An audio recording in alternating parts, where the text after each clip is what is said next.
Jack, thank you for joining us. Pleasure. What brings you to World Water Week? Well, World Water Week's been a regular feature on my calendar for quite a long time. But I'm here to represent my organisation, which is AquaFed. AquaFed is the International Federation of Private Water Operators.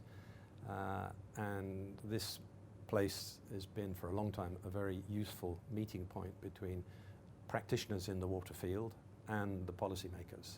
And water policy and water practice have to come together because water is an extremely important dimension of our future. How have you seen the topic of conversations changing over the years that you've been coming? They've gone through phases, I think, and I'm probably not clever enough to work out phase by phase right now. The program of Stockholm, when it started, was very much focused on it being a scientific meeting point. So it was really organised for the water scientists to showcase their work and share it with their colleagues.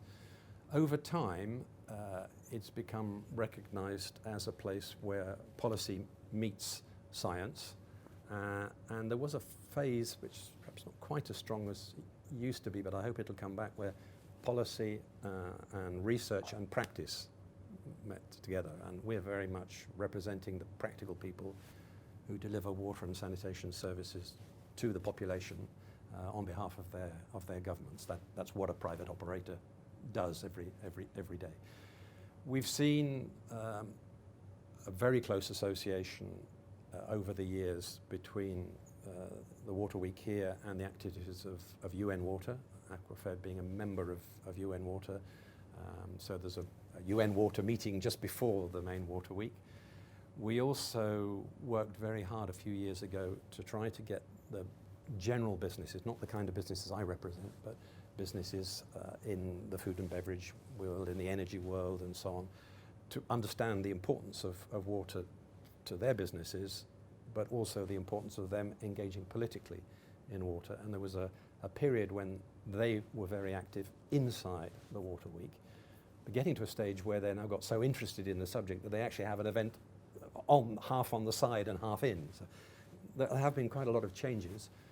The subjects vary. There's been in the past quite a lot of emphasis on the nexus water-food energy, the problems of water for the poor people, which is still a very strong theme that's running on how do you look after disadvantaged people and make sure that they get access to the water and sanitation services they deserve. So there's been various cycles. And I'm not. So what's AquaFed's core mission? AquaFed's core mission is to fulfill the reason we were created. And we were created not by push from within the industry, but by pull from outside. And that pull came initially from the World Bank, from parts of the United Nations, from the OECD, from these kinds of big international, intergovernmental organizations that saw the necessity of a private operator, but because of their corporate structure and so on, found it rather difficult to talk to one company one day and one company the next, and then. So that was a sort of ethical kind of problem they were worried about. But they were also worried that the members that we now represent would answer the same question in totally different ways. So these external organizations said, we need a vehicle that we can talk to, and we need an organization that can get the industry to talk to itself and be consistent. So that's still really the core mission of AquaFed, is to listen to the two sides of the problem, try and bring them together so that the private sector can really help to solve the water challenges of today and tomorrow. Ancillary to that, obviously, we want to try to make sure that if a local government, for example, is interested in entering into a contract with a private operator, he does that knowing how to do it.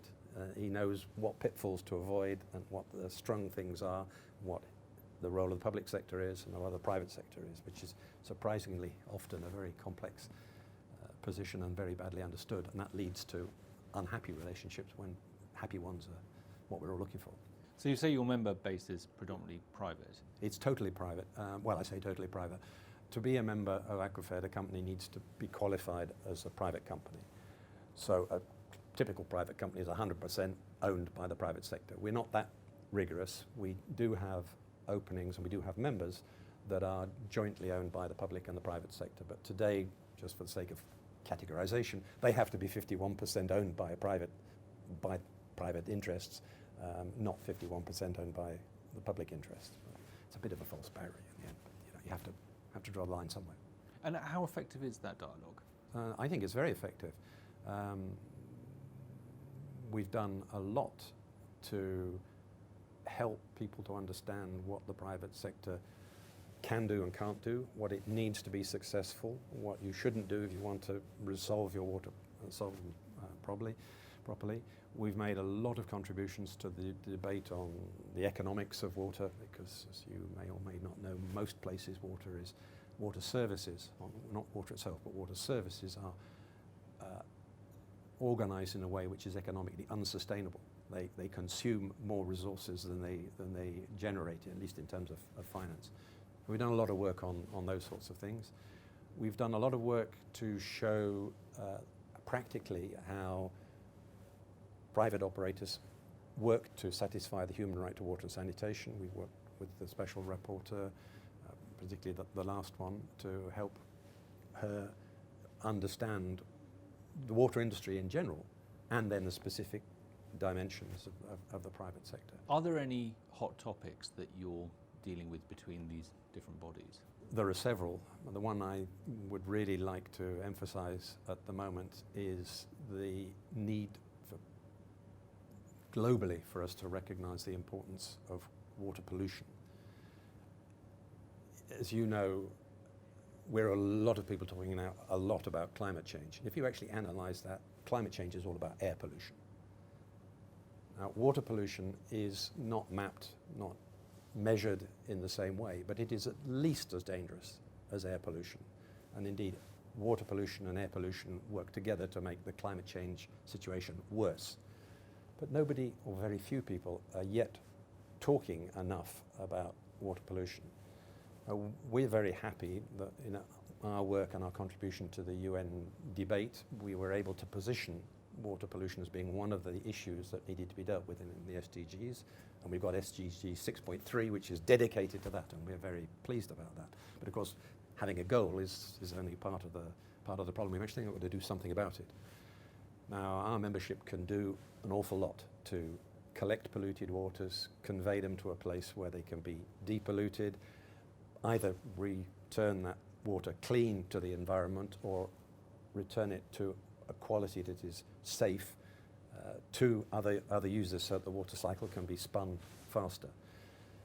One of the impediments to all that at the moment is lack of political understanding of the importance. Another one is simply lack of knowledge. Nobody in the world today really knows how much water pollution there is, what the impact of it is, how much of it comes from agriculture, how much of it comes from industry, how much it comes from cities, how much is a mix. So there's an awful lot of work to do to measure, map and do something about water pollution before it's too late. What do you think will be the impetus for that to come about? Well, I hope discussions like this will be the impetus. Raising it publicly, explaining what we do and what we don't do, what we know and what we don't know. Next year, the World Water Assessment Report will be on water pollution, and we've been involved in that to a degree. The more we can publish material about it, the more we can get people to understand how important this issue is, the better it will be. And that's why I say the presentation from the Mayor of Stockholm this morning was very good, because she talked about the terrible state of water here in Stockholm 70 years ago, and the pride they have now in the Lake Maren is one of the best water quality sites in the world.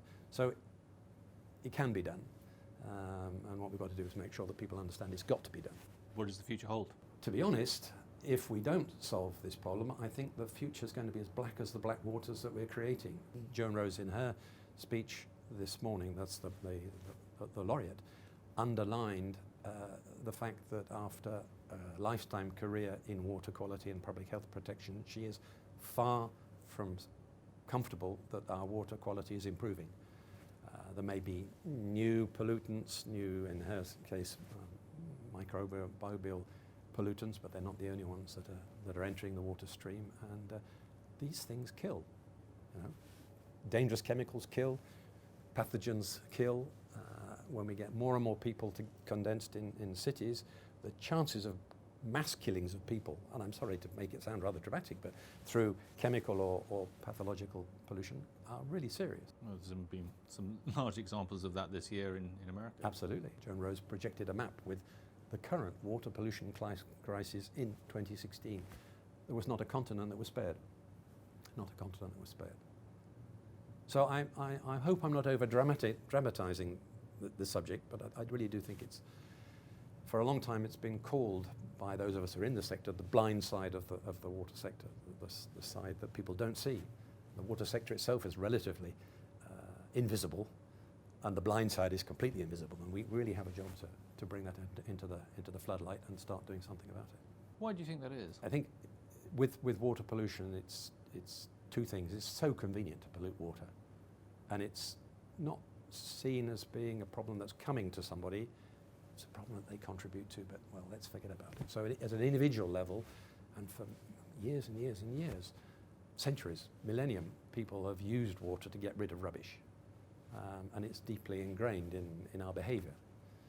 So that's part of the problem. You don't really see it as a problem because it doesn't affect you immediately. You know, when you see your dirty water coming to you out of a pipe, then yes, you're sensitive to it. But when you see you've just thrown your water in the ditch, well, you don't worry about it too much.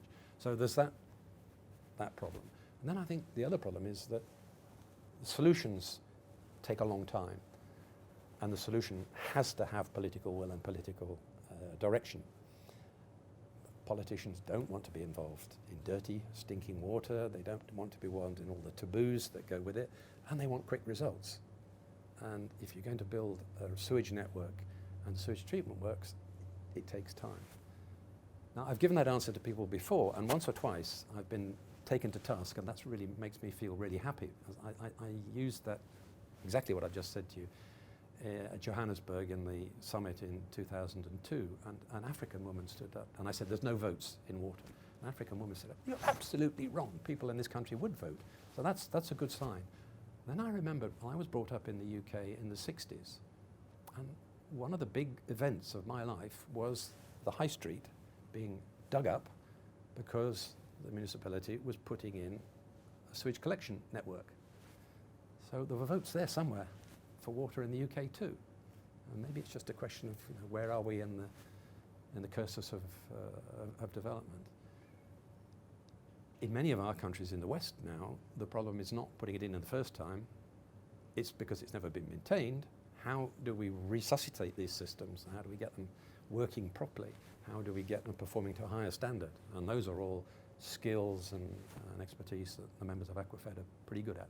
What are you most looking forward to this week? In a way, I think the thing that I was looking forward to the most has already gone behind us. We did a session yesterday in collaboration with the Women for Waters Partnership, Border, which is a German development. They don't like me calling it a think tank, but it's a German development specialist that looks at water and wastewater, and with the ILO. And that was an event we did to look at the opportunities of employment for women in the water sector, which might seem a very odd thing for private sector companies to be promoting. But that was really, really very interesting, working it through and promoting it. There isn't that much on the agenda this week on wastewater per se, pollution management, but there's a bit, and we'll be following those. We will certainly be having a number of discussions with the scientific world and then with the political world on what is the way forward and how private operators can really contribute to that, including obviously my current exciting theme of wastewater. But don't let that eclipse many of the other things that we do. I mean, it's still very important that safe water arrives to everybody, and so the discussions on human rights and how do you realise those, how do you have tariff systems that favour people that are poor, which is not the case today. There are many subjects that will be of interest. Jack, thank you very much for joining us. Well, it's been a great pleasure and a very interesting conversation. I really hope that this will help to raise the profile of the subjects we've been talking about.